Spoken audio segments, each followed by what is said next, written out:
Well, Wall Street may have been covered by snow today, but stocks were hot.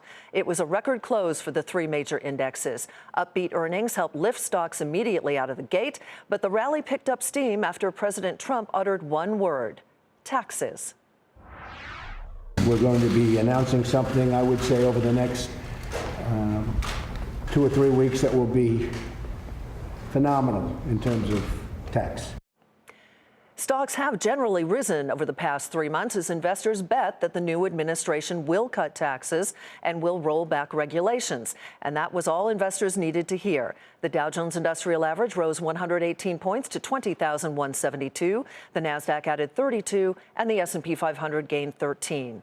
Bob Pisani has more on Wall Street's record day. We've got the Trump trade versus the Trump tantrum. If anyone had any doubt that tax reform talk is what moves the markets, those doubts should be laid to rest today. The S&P 500 moved almost 8 points in the hour after President Trump said he would have more on tax reform in a couple of weeks. Bank stocks particularly moved because bond yields rose. Small cap stocks rose because small companies would be among the biggest beneficiaries of a tax cut.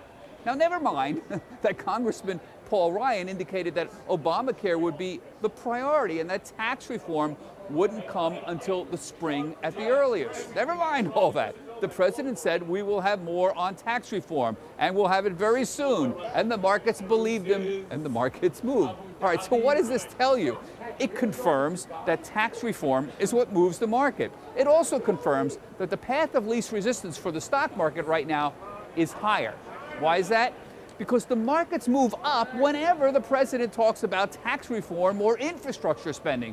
But when the stuff the market doesn't like is in the spotlight, like Obamacare or immigration or trade wars, the market either moves sideways or drifts slightly lower on light or moderate volume. Well, simply put, good news moves the markets up, but bad news only makes the markets kind of drift around. That tells me the path of least resistance, for now, is certainly higher. Now, we have the Trump trade on good days for the market, and we have the Trump tantrum on bad days. For Nightly Business Report, I'm Bob Pisani at the New York Stock Exchange.